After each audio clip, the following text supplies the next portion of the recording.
All right, this is for all my people who feel powerless. If you feel anxious, depressed, you're lost in your own head, you've got incessant thoughts, it all comes under the same umbrella. Here's what I need to explain to you, right? Your level of consciousness dictates the kinds of things that are going to be flowing in the stream of your consciousness. Because remember, this is all just one big spectrum. The higher you go up in levels of consciousness, the more closer you are to source, to God, where we call it enlightenment, right? And the lower you are, where they want you to be, where they keep tripping you up and telling you do this, do that, which clearly lowers your vibration and makes you go down in levels of consciousness, is where you're going to be stuck in those paradigms where it's just you versus your own mind. And you've got to remember, you are not your mind. You are not your thoughts. These are simply tools from which we experience reality. Because think about it, right? You are not your body. I can chop off all my limbs right now, my legs and my arms, and I would still say that I am me, because just because I've lost my legs or my arms doesn't necessarily mean that I'm not me anymore, right? So the body isn't you, because you can remove everything and still be yourself, right? So therefore you're not the body. Got me? Cool. So the body itself, right? The body itself cannot comprehend its own bodiness, right? It cannot comprehend its own physicality, and it needs something that's formless to comprehend of the body itself, right? And what is that? It's the mind. The mind computes all of the sensory signals, which allows you to comprehend the body itself. But the mind is not you, like I've mentioned. So what are you? There needs to be something above the mind, which allows the mind and the body to work in sync. And what is that? That's consciousness. I keep talking to you people about the non-linear substrate that exists all around us, which allows us to think, comprehend, imagine. These are all things that are intangible. I can't hold an imagination or a thought in my hand, can I? But I can compute it, right? I can intellectualize it. Why? Because of consciousness.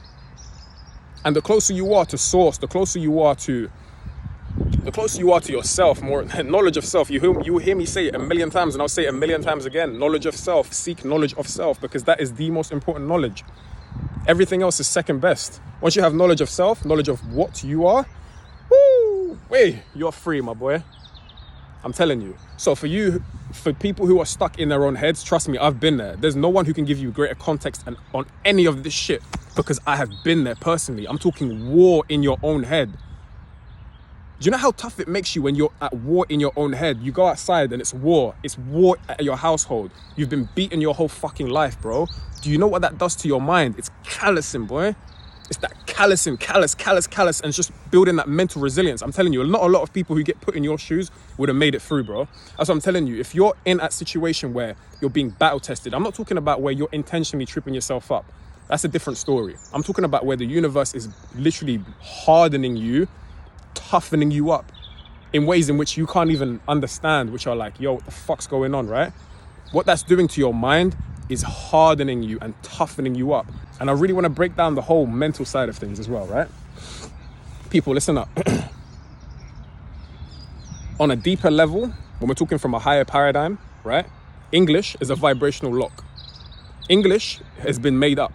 In the 1400s, right? When they wanted to create a new world order, what did they do? They invented English. Because in order for you to have a new world order where things are working in your favor, you need to have the people speaking your language. Because if they speak your language, they can only know and think and comprehend as much as you give them, right? If we think in language, we comprehend reality through language, then that becomes a parameter for our understanding, correct?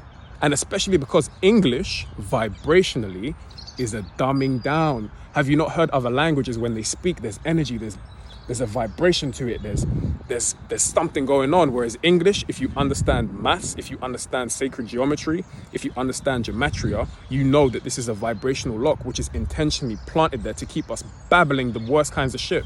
For example, when someone sees you in the morning, what is mourning? What happens after someone dies or after a wake? You mourn. So what we're doing is we're babbling their horribly low vibrational language, thinking that we're speaking something good, when in actuality we're just keeping ourselves confined.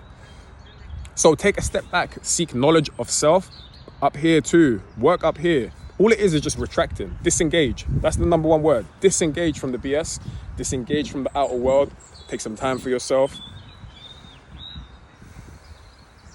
reorient, recompose, and I promise you, you'll be fine. Hope you've caught some of these gems. Hope it has helped out. I'm right here with you, trust me. I'm muscling through all of this shit myself. So keep your head up, stay strong, and I'll see you in the next one. Peace.